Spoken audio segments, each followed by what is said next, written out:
지역아동센터를 포함한 복지부 여가부 시설도 단일임금 체계에 태우겠다라는 생각을 가지고 계셨고, 좀 전에 회장님 말씀하신 대로 토요일 날 중랑숲에서 이제 등반대회 했는데 그때는 아주 구체적으로 복지부 여가부 시설도 단일임금 체계에 태우겠다.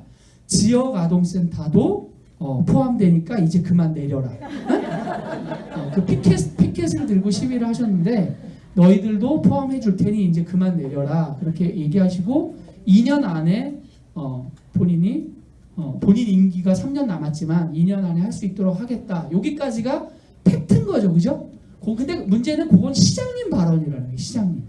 시장이 한다고 다 되는 게 아닌 게 현실이기 때문에 어쨌든 그래서 이 두 행사 그리고 키움센터 무슨 토론회에서도 발언하셨다고 제가 들었고 그래서 하여튼 시장님의 의지는 분명히 있다 이런 말씀.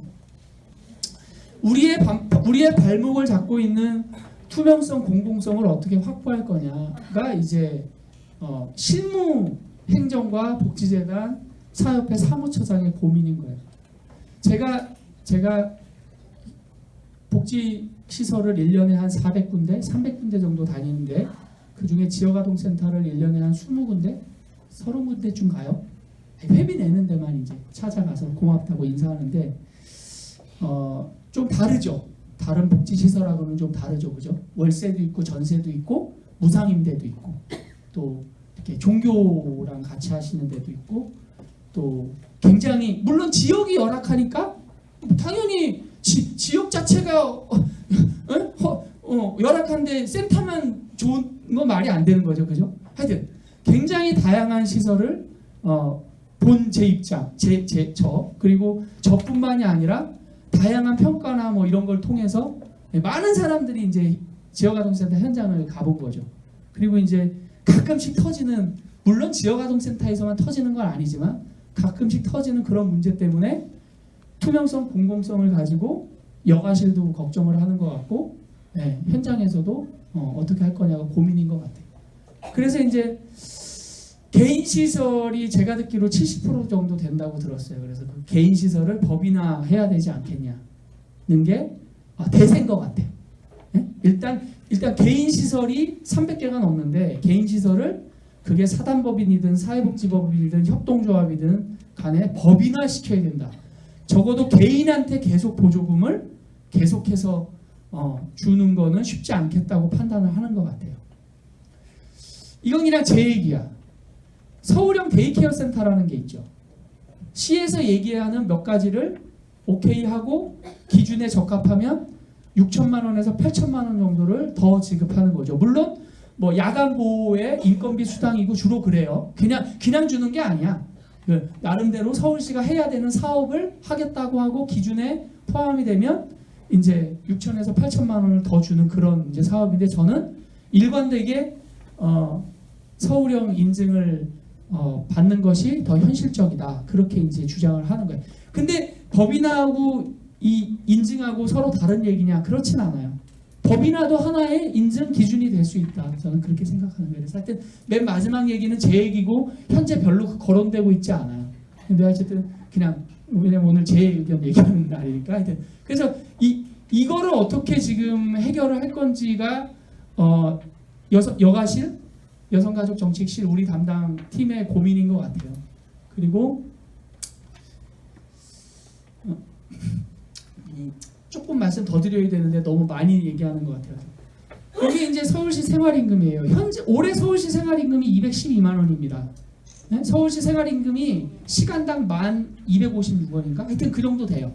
그래서 209시간 더하면 이렇게 되고 내년도 생활임금은 아직 결정 안 됐어요. 근데 서울시의 정책 방향은 서울시가 인건비를 지원하거나 보조하거나 관리하는 최저선을 생활임금에 둔 거야. 그래서 단일임금 체계의 본봉 7급 1호봉 플러스 급식수당을 합치면 212만 원인 거예요. 그래서 저는 서울시 생활임금은 적어도 보장해줘야 된다 이렇게 얘기하는 거예요. 그리고 이제 아까 말씀드린 우리는 대학을 졸업하고 사회복지사 자격증이 있으니까 서울시 단일임금 체계 5급 테이블을 적용해줘야 된다 이렇게 주장하는 거고 테이블을 호봉제로 일단 적용하고 나면 그 이후에 수당이 많진 않아요. 수당이 이제 다 없어져가지고 급식 수당, 명절 수당, 뭐 시간의 근무 수당 정도만 남았어요.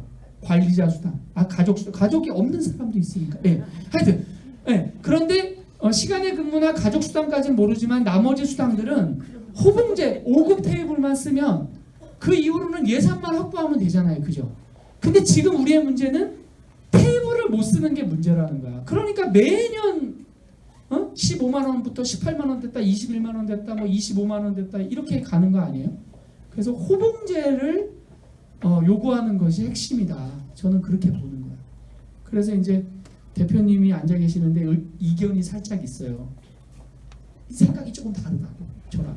그래서 저는 내년에 5급 테이블을 쓰는 것이 제일 핵심이다 이렇게 주장을 하는 거예요.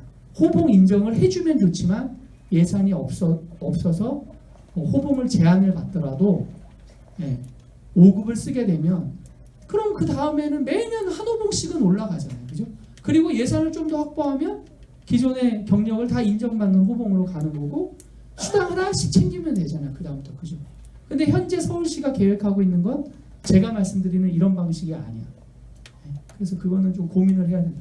종사자 수당 33만 원은 그냥 씁니다. 여기까지가 이제 제 얘기. 그래서 혹시 궁금하신 거 있으면 질문을 잠깐만요. 이제 받을게요. 굉장히 잘 될 것 같기도 해요. 왜냐면 그렇게 하겠다는 의지가 굉장히 좋아요. 그동안 이제 노력하신 것도 있고 저희도 계속 요구했고 재단에서도 계속 연구해서 될 것 같은데 이제 되는 과정에서 갈등이 없어야 되거든요. 되는 과정에서 갈등이 없어야지 되는 과정에서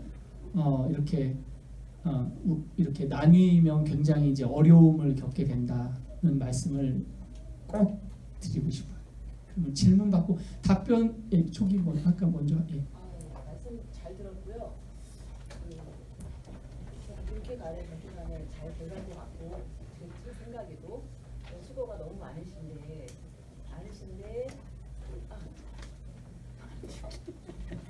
네. 잘 들었고 너무 감사하고요. 질문만 핵심적으로 딱 얘기해 주시면. 네네네. 알겠습니다. 그 문재인 정권이 뭐 기대를 전혀 하지 말라는 말씀을 하시길래 혹시 그게 정확한 어떤 그 근거가 되는 것이 있는지를 좀 알고 싶어서요. 그럼 저는 나가서 진짜 촛불 집회를 하든 알겠습니다. 근데 제가 선생님 잠깐만요. 제가 시간이 안 많은데 이제 질문만 딱 제가 굉장히 이제 여러 분들하고 많이 얘기를 해봐서 질문의 핵심만 얘기하시면 답변할게요. 개인 생각이에요. 개인 생각인데 문재인 정부가 벌써 예산을 2번 했잖아요. 좋아진 게 없죠. 큰 기대를 안 하. 그게 문재인 정권이 하는 게 아니라 국회에서 그 통과가 돼야 되는 거잖아요. 이렇게 할까요? 오늘은 생각을 선생님, 오늘은 서울시 이제 얘기를 하러 왔으니까 이제 문재인 정부 얘기는 해야 돼요, 선생님. 네. 저는 듣는 분들이 오해할 수 있어요. 저는 그냥 제가 처우 개선하면서 문재인 정부에 저도 굉장히 기대가 많고 지지자인데 막상 해보니까 별 내용이. 선생님, 국장님 정치는 대통령 하시는 게 아니에요. 제가 괜히 잘못 얘기했어요. 그냥 개인 의견이에요. 그냥 개인 의견이니까 혹시 정치적인 판단은 아니고 개인 의견. 네.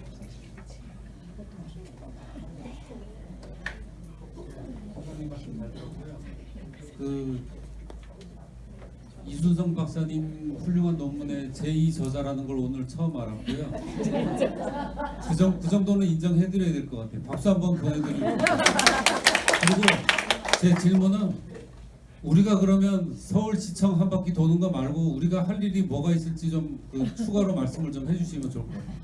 오늘 이제 잘 협의하시고 아까 말씀드린 이제 행정의 우려 또 연구자들의 우려 이런 우려를 어떻게 우리가 극복할 거냐.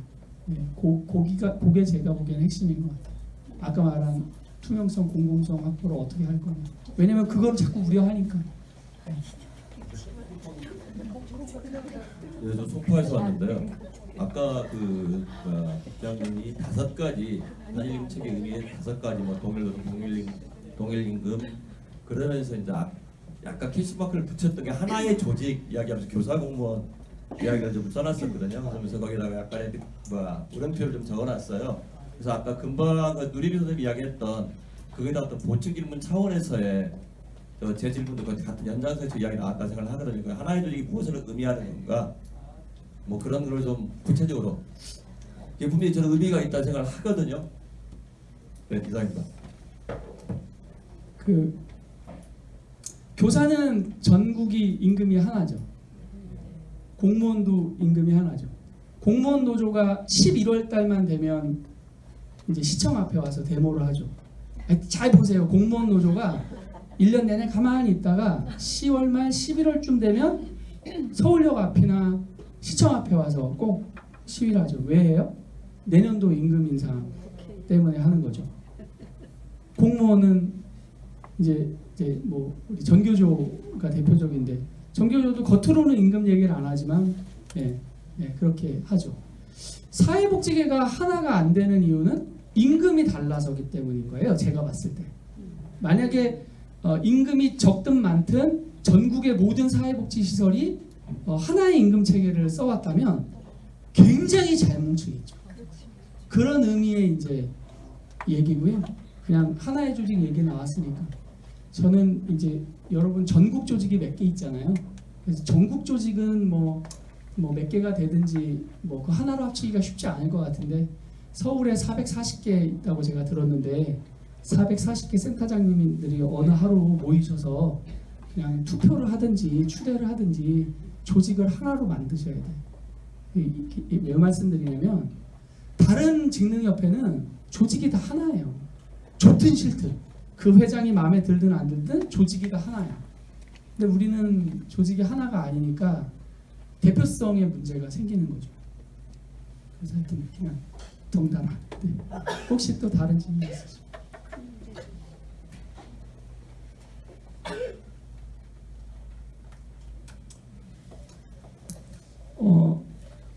예산 과정이 어떻게 되냐면 이제 10월 달 정도 지나가고 11월 첫째 주가 되면 이제 의회로 넘어가요.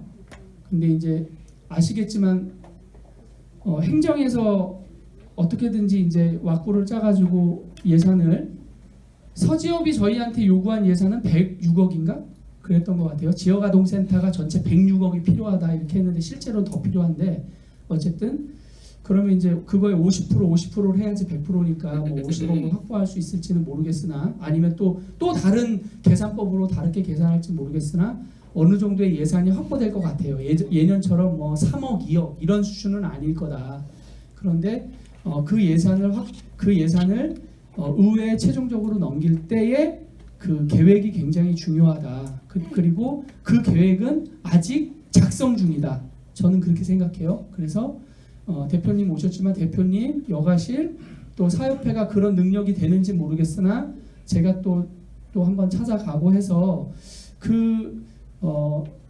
적어도 처우 개선을 하면서 갈등이 골이 깊어지거나 싸움을 하거나 이래서는 안 된다.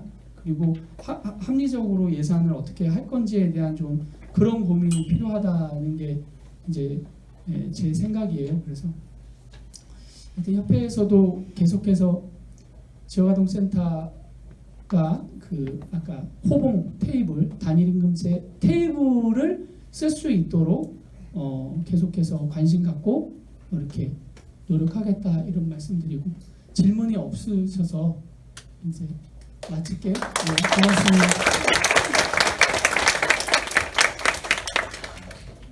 네, 감사합니다. 다음 순서로 그냥 바로 넘어가도 되겠죠? 네, 저희 복지재단에 홍영준 이사장님 와 계신데 재단에서 지금 단일임금 체계 관련해서 연구를 하고 계시고 오늘 별도의 말씀은 없으실 거지만 현장에서 어떤 의견들이 오고 가는지 주요한 의견들을 보아 놓으셨다가 아마 관련 연구에 정책 마련에 아마 참고를 하실 것 같습니다. 그러면 이거 제 거를 좀 제가 어제 제 발표안을 어제 막 마련을 하고 오늘 아침에 그냥 급작스럽게 오는 바람에 약간 컨디션이 약간 어려워요. 그래서 조금 부탁을 드립니다. 말씀하셨지만 오늘 보시면 아시겠지만 서울에는 저희만 있는 게 아닙니다.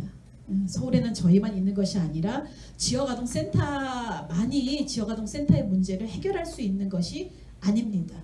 물론 지역아동센터의 힘이 가장 중요하지만 우리들에게는 환경이라고 하는 것이 있고 그 환경의 영향이 우리들에게 되게 중요한 영향을 미치고 있습니다.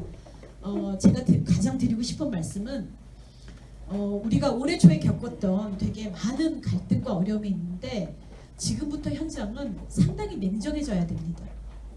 우리끼리는 서로 냉정하고 우리 안에서는 서로 활용할 수 있는 힘들은 활용해야 합니다. 우리가 열을 내고 소리를 지르고 요구를 하고 이렇게 해야 할 대상은 우리 서로가 아닙니다. 서로를 향해서는 손을 내밀고 지혜를 모으고 냉정하게 차이를 따져보고 어떻게 하는 게 좋겠다 합의가 필요합니다. 소리를 지르고 요구하고 화를 내거나 울거나 짜증을 부리거나 이 모든 건 서울시와 중앙정부를 향해서 해야 합니다. 그게 지금 우리가 해야 할 태도입니다. 우리 안에 필요하다면 아까 말씀하신 것처럼 정말로 저라고 대표성도 제대로 인정받지 못하는데 앞에 나가서 늘 지역아동센터를 향해서 지역아동센터를 위해서 소리를 지르고 행동을 하고 이런 것들이 정말 다 좋거나 다 마땅하거나 그러진 않습니다만은 제가 왜 그렇게 했겠습니까? 제 일이니까 했습니다. 저의 처우를 위해서 했습니다. 여러분들도 여러분의 처우를 위해서 서로 손을 잡고 지금부터 논의를 하셔야 합니다. 제가 말씀드렸지만 이 PPT는 이거 어떻게 이걸로요?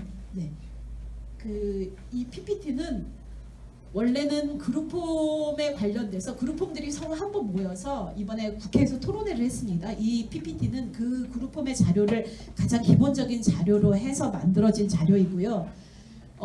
그룹홈이 우리와 굉장히 비슷하죠. 우리와 굉장히 비슷한 여건에 있고 그런데 토론회도 우리처럼 우리 힘들다. 우리 이거 필요하다. 보장해 달라. 올려 달라. 이렇게 늘 토론회를 해왔는데 올해는 그룹홈이 어떠냐면 왜 안 되는 겁니까? 우리가 어떻게 해야 되는 겁니까? 그런 식으로 토론회를 했었습니다. 그래서 그 자리에서 발제를 하셨던 분의 자료를 가져왔던 거고 그래서 이게 다 맞거나 다 옳거나 그런 것은 아닙니다. 하지만 우리가 참고할 점이 굉장히 많을 것 같고요. 현재 서울에는 60여 개의 그룹홈이 있습니다. 그런데 그룹홈들은 아마 입장을 정리한 것 같습니다. 이미 입장을 모두 다 정리해서 그룹홈은 전체적으로 법인화의 길을 아마 갈 것 같습니다. 서울에 있는 모든 그룹홈들은. 그리고 그룹홈은 하나의 단일 조직입니다. 협의회가 하나입니다. 그래서 그 회장이 단일하게 의사소통의 라인을 가지고 이야기를 할 수 있습니다. 우리는 누군가 이야기를 하면 너 왜 나서냐? 라는 이야기를 듣고 있는데 정말로 그럴 필요가 있는지 생각해 보아야 합니다. 어쨌든 서지업이 올해 초에 가장 중요하게 요구했던 건 25개국 대표자들을 중심으로 해서 논의 체계를 만들라고 하는 것이었습니다. 그렇게 만들어졌고 그것이 충분하게 가동이 되고 있습니다. 다만 서지업이 25개국 대표자분들의 사실은 요청이 있길 바랬고 또 서지업이 미처 잘하지 못한 것은 그 대표자들의 정책적인 그 도움을 주는 기구로서 서지업이 역할을 하는 것 이것은 물론 충분하지 못했습니다. 앞으로 해 나갈 것이지만 25개국 대표자들을 중심으로 해서 정말로 지역아동센터의 의사소통 라인을 이제는 만들어야 됩니다. 어쨌든 지금부터 제 발제를 시작하겠습니다. 저는 짧게 얘기하겠는데 첫 번째는 무슨 얘기냐면 국민들이 이제는 돈만 주는 정부를 원하지 않는다는 겁니다. 그리고 이 정부도 더 이상은 돈만 주는 것으로 자기 역할을 다 하는 게 선출직 예를 들어서 대통령, 시장, 구청장에게도 아무 도움이 안 된다는 걸 알고 있습니다. 이미 관료자의 능력이 상당히 높아졌기 때문에 이 사람들이 직접 내가 서비스를 제공하는 사람으로서 서비스를 제공하는 기관으로서 서울시가 대한민국이 그렇게 복지부가 역할을 하겠다고 나서고 있습니다. 옛날처럼 민간인이 도와주지 않으면 우리 일 못해. 민간에서 서비스 제공해줘. 이렇게 부탁해오지 않는다는 겁니다.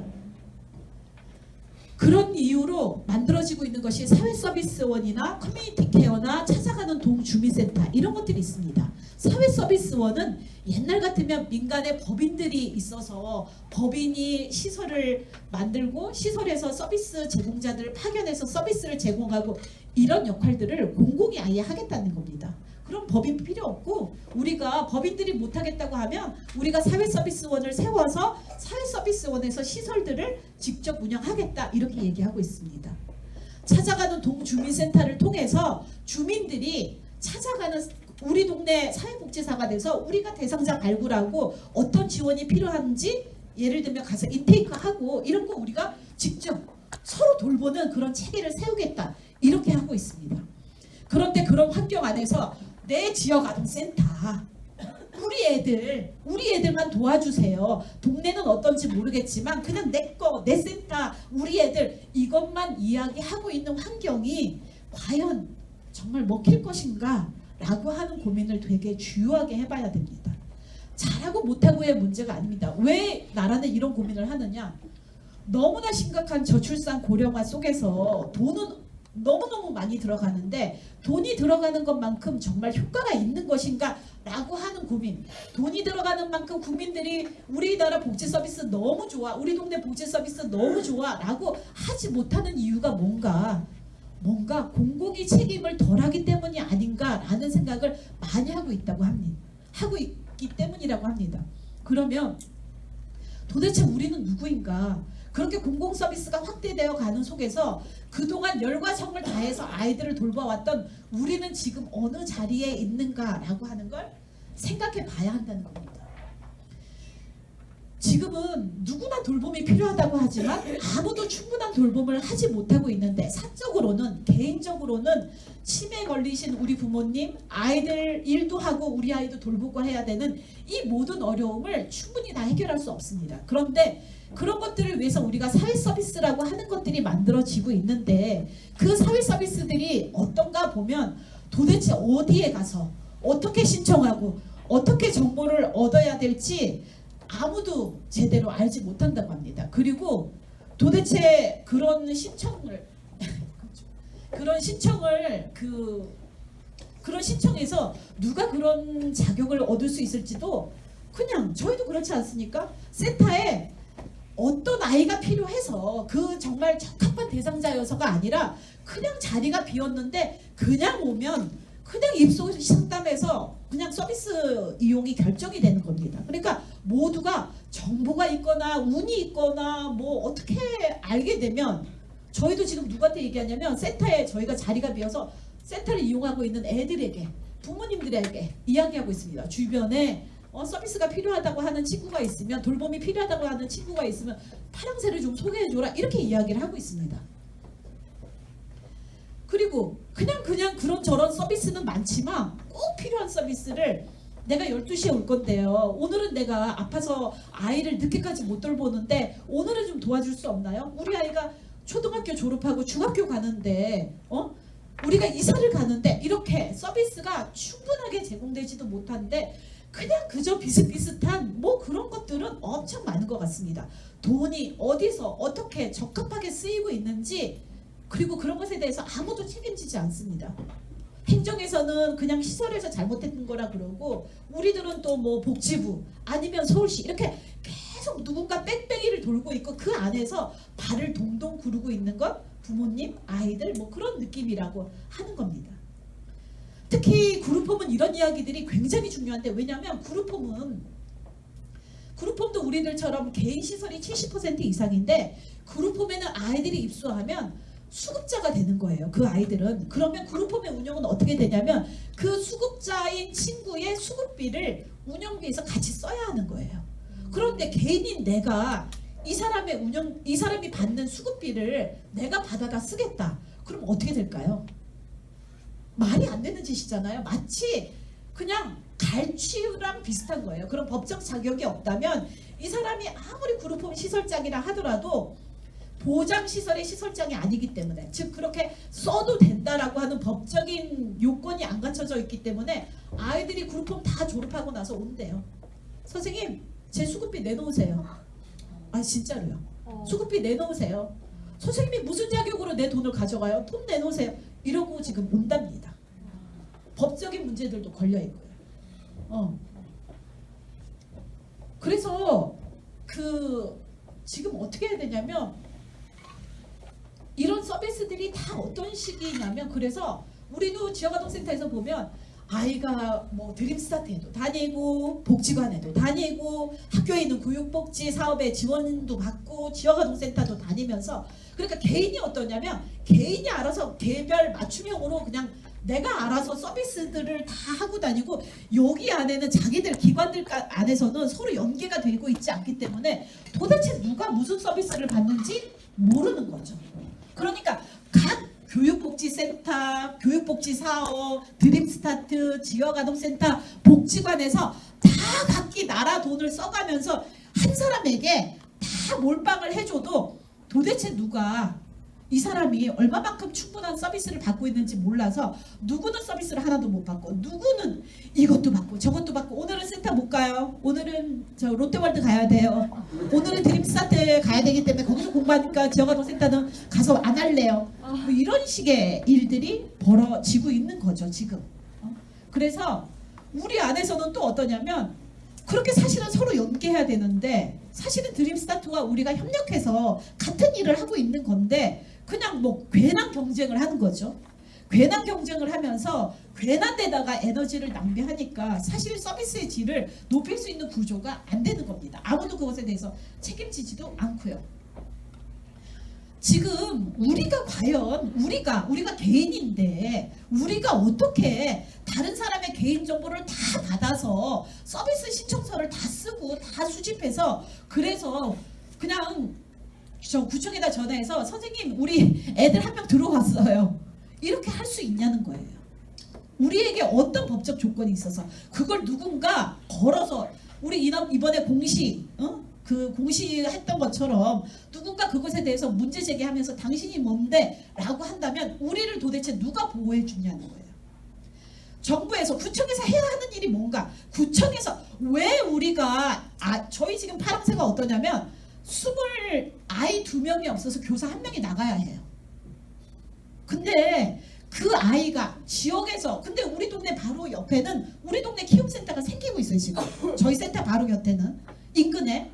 그러면 보호가 필요한 아동의 발굴을 하는 것에 저희가 일정한 역할을 해야 물론 하지만 그 책임이 왜 우리의 책임이냐는 거예요. 왜 우리가 민간에서 전적으로 아이를 발굴하고, 제가 장사를 하는 것도 아닌데 아이를 발굴해서 그 아이에 관련된 서비스 계획을 세우고 그 아이에게 어떤 국가적인 혜택을 줄 건지 왜 우리가 결정할 수 있냐는 거예요. 그럼 결정할 수 있으려면 정확하게 저한테 그런 법적 지위나 이런 것들이 보장되어야 되는 게 아니냐는 거예요.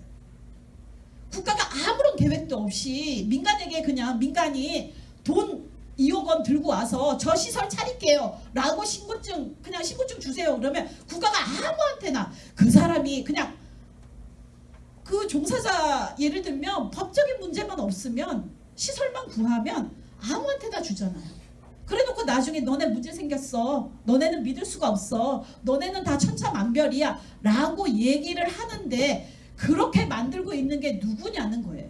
그건 국가라는 거예요. 지금 사회복지사업법에서 왜 개인은 안 되느냐라고 하는데, 사회복지사업법이 문제다라고 이제 이 발제를 하셨던 교수님은 말씀을 하신다는 겁니다. 사회복지사업법이 뭐냐면 사업이잖아요. 사회복지라고 하는, 예를 들면 돌봄을 하거나 아니면 뭐 성매매하는 여성들에게 상담을 제공하거나 아니면 주거가 없는 노숙인들에게 주거를 제공하고 보호 조치를 하거나 부모님이 없는 아이들에게 양육 서비스를 제공하거나 하는 이런 모든 사회복지 사업에 관련돼서 그 사업은 주요하게 시설에 관련돼서 포커스가 되어 있어요. 저거 한번 읽어보세요. 시설 설치는 어떻게 하고, 시설 운영은 어떻게 하고, 종사자 교육은 어떻게 하고, 안정은 어떻게 하고, 아이들 서비스 제공은 어떻게 하고, 전부 다 시설의 중심이에요. 그런데 그 시설 이름으로는 통장을 만들 수도 없어요. 그쵸? 그 시설에 보조금이 와요. 왜? 국가가 뭐 한다고 저한테 성태숙에게 돈을 보조금을 주겠어요. 성태숙에게 보조금을 주려고 하는 게 아니라 저희 지역아동센터를 다니는 A라고 하는 친구, B라고 하는 친구, C라고 하는 친구가 서비스가 필요하고 서비스의 자격이 되니까 그 친구에게 혜택을 주려고 하는 거예요. 그리고 그 혜택을 받는 곳이 지역아동센터라고 하는 그런 시설이 필요하니까 그 시설에 보조금을 주려고 하는 거예요. 그런데 그 시설은 보조금을 받을 수 있는 계좌를 하나 마련할 수도 없고 그 시설에서 종사를 하려고 하는 종사자와 그 시설은 고용관계를 맺을 수도 없어요. 왜? 법인격이 없으니까. 즉 법적인 행위를 할 수 있는 그런 자격이 시설이라고 하는 곳에는 없는 거예요. 그래서 사회복지 사업을 했던 옛날에 그래서 고아원을 만들고 복지관을 만들어서 지역 주민들에게 주민복지를 제공하고 이런 모든 것들이 어떠냐면 법인이라고 하는 곳을 만들어서 저런 시설들이 법적인 행위를 할 수 있는 그런 법인격들을 만들었던 거죠. 그런데 우리는 IMF 때 너무 어려울 때 우리가 이미 하고 있으니까 그리고 사실 너무 아동들에 대한 관심이 없으니까 그냥 막 만들었던 거죠. 그룹홈도 그렇고 우리도 그렇고 어떻게 될지 이런 뭐 저출산 시대가 될지 돌봄이 필요한 사회가 올지 이런 것을 하나도 누구 하나도 제대로 신경 쓰지 않았기 때문에 그냥 막 만든 거예요. 그래서 우리 개인이 보조금을 수령하고 그렇죠? 우리 개인이 고용주가 돼서 그 사람하고 고용계약 맺고 뭐 이렇게 하는데 도대체 이 개인이 국가랑 무슨 관계가 있냐 이렇게 따져볼 수도 있어요. 내가 언제 국가하고 뭔 계약을 맺었냐? 네가 뭔데 국가 네가 뭔데 나한테 와서 뭐 너가 그럼 나한테 정확하게 급여 주는 거냐 지금? 우리가 이렇게 이야기할 수 있다는 거예요. 관행적으로 넘겨왔지만 그냥 지침을 지켜왔고 그렇게 뭐 해왔지만 도대체 국가와 우리 사이에는 무슨 계약 관계가 있느냐라고 따진다면 왜냐? 그룹홈을 보면 지금 국가는 그 아이들이 찾아가서 선생님 내 수급비 내놓으세요. 아니 나 그거 너네 키울 때 운영비로 다 썼어 라고 하더라도 국가는 나 몰라라 하고 팔짱 끼고 너네 둘이 사인간의 일이야. 개인들 사이의 일이야 라고 그렇게 책임지지 않는다는 거예요. 그러면 아이들이 법적인 문제를 걸어와도 아무도 그 그룹홈 시설의 개인 시설장은 책임을 질 수가 없어요. 그래서 지금 19년도에 사회복지 사업법이 개정이 되었는데 예전에는 그래서 어떻게 되냐면 시설이 있으면 법인이 있고 시설이 있으면 시설에서 종사자들 다 그냥 고용하고 알아서 고용하고 시설장하고 이 사람하고 그냥 고용관계 맺어서 운영하고 이렇게 됐던 걸 지금은 어떻게 되나요? 법인에서 직접 고용해야 돼요. 그러니까 이 운영 주체가 너가 그러면 너한테 우리는 보조금을 줄 테니까 너가 이 사람들을 고용하고 여기를 네가 관리하는 걸 분명히 해라 라고 하는 거죠. 그러면 지역아동센터나 그룹홈은 여기 너가 할 때 여기 너의 말하자면 법인이 있는 게 아니고 개인이 있는 거예요. 어쨌든 이 개인에게 보조금을 주겠다. 보조금을 주는 대신 관리 책임도 분명하게 묻겠다 라고 지금 국가는 이렇게 하고 있어요. 그럼 우리를 그러면 법인과 똑같이 그렇게 취급을 하겠다는 건데 도대체 앞으로 그럼 어떻게 할 것이냐라고 하는 것이 문제가 되는 거죠. 즉 법인 개인 시설이라도 법인이 아닌 개인 시설이라도 앞으로 살아갈 길이 순탄치만은 않겠다라고 하는 걸 우리가 짐작할 수 있습니다. 어쨌든 개인 시설이 왜 안 되느냐, 정말 왜 안 되는 거냐라고 문제를 제기할 수도 있고 또 그렇게 생각해 볼 수도 있지만 정말 그럴 필요가 있는 건가라고 하는 이야기들을 한번 고민은 해보아야 합니다. 어쨌든 지금 우리가 올해의 사태를 보시면 알겠지만 서울시가 직접 나서서 방과후 돌봄이라고 하는 것을 하겠다.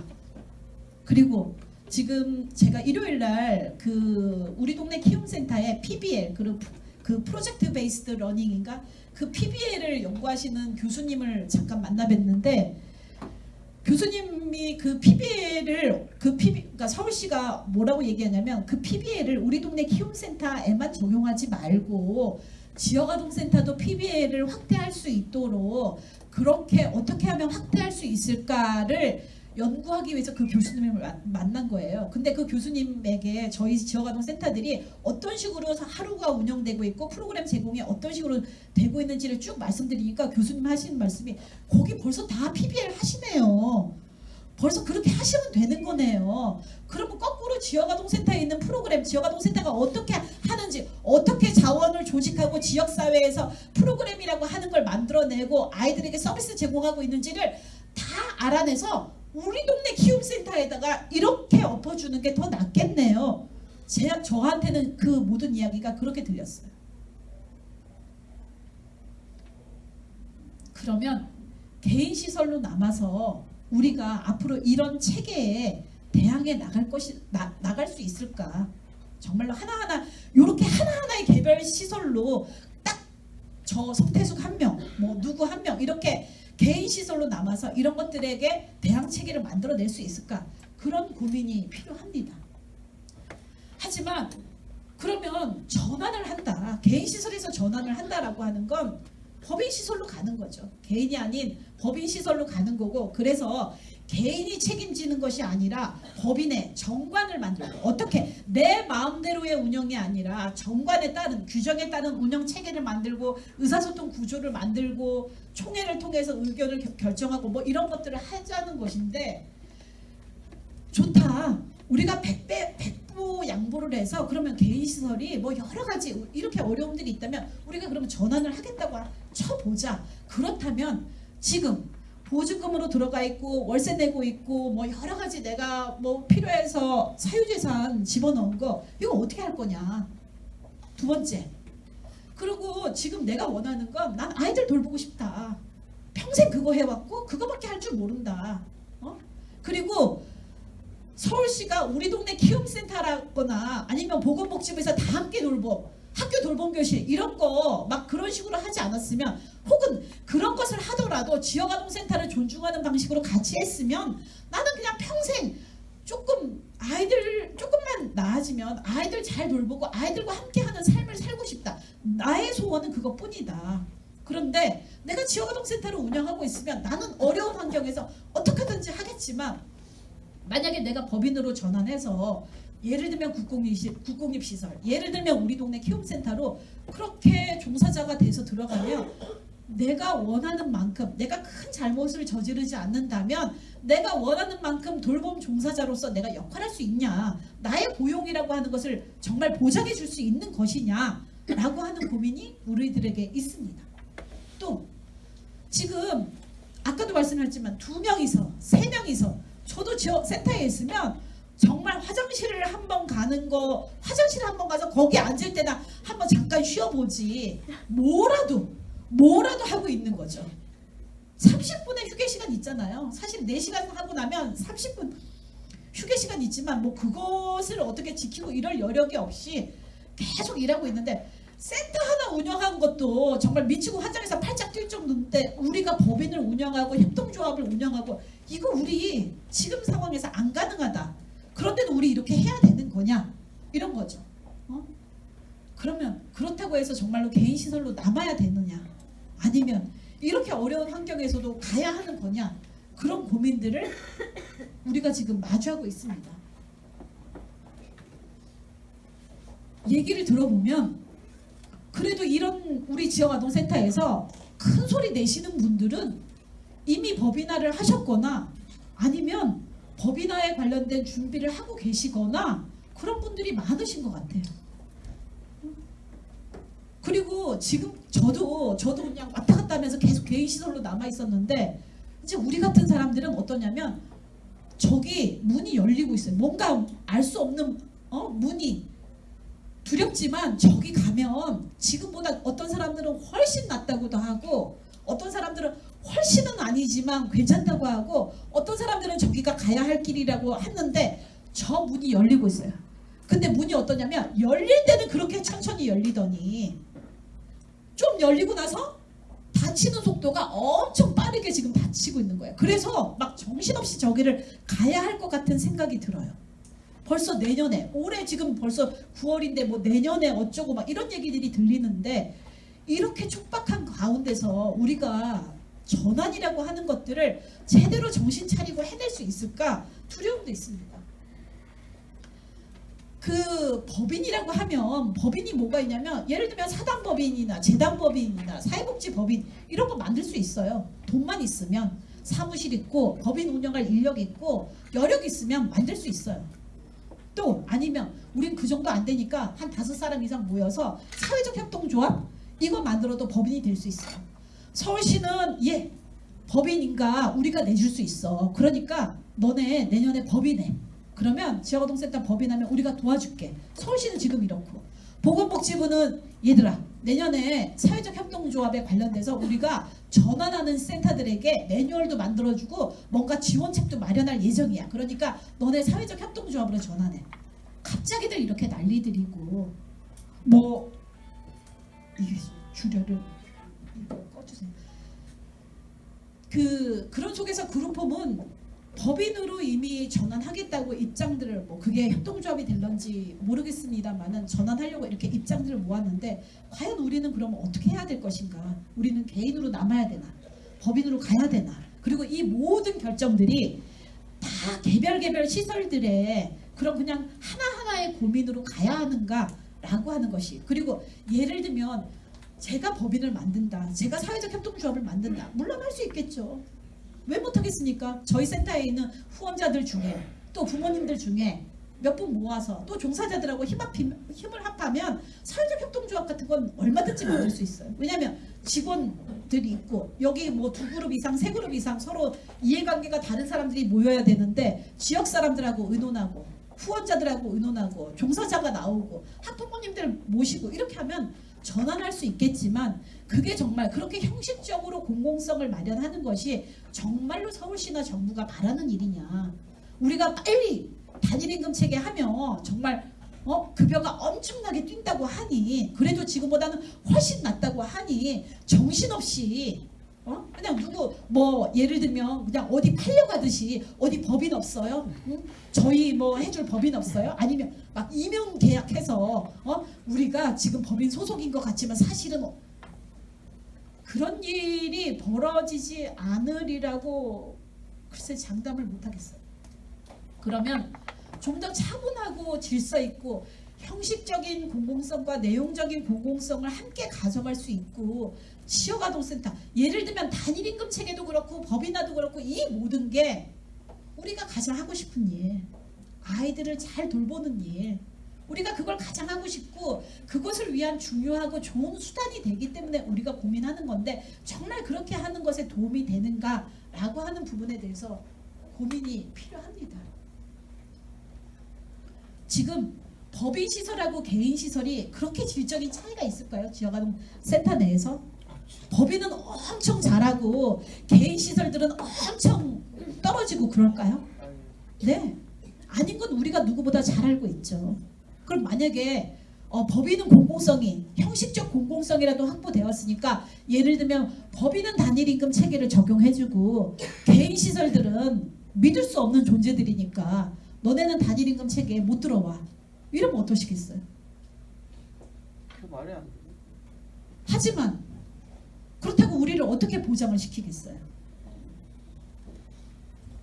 말은 안 되지만 지금 질적인 차이는 없지만 앞으로 질적인 차이를 만들어 갈 거니까 그 가능성을 보고 여기는 사회적인 투자를 하더라도 개인 시설들은 나중에 선생님 나중에 그만두실 때 그거 나라에다가 국고 귀속시키실 거예요? 아니요. 제 거는 그래도 가져가야죠. 보증금도 빼가고 뭐도 해. 네. 그래서 선생님한테는 사회적 투자를 그렇게 정확하게 확대할 수가 없어요. 왜냐하면 선생님 나중에 지금 그렇게 말씀하셔도 나중에 마음이 변하면 어떻게 해요? 또는 선생님이 그냥 이렇게 남한테 파셨는데 남한테 넘기셨는데 그 사람은 약속 안 지키면 어떻게 해요? 저희가 법인은 법인에게 정확하게 국고에 귀속시키든지 동일한 목적의 사업을 하는 다른 법인에게 귀속시키든지 청산해서 그렇게 할 수 있지만 개인 시설은 저희가 그렇게 할 수 없는데 그래서 그런 한계 때문에 개인 시설에는 충분히 지원할 수가 없고 보장기관으로서의 저희가 그런 어떤 보증도 할 수 없는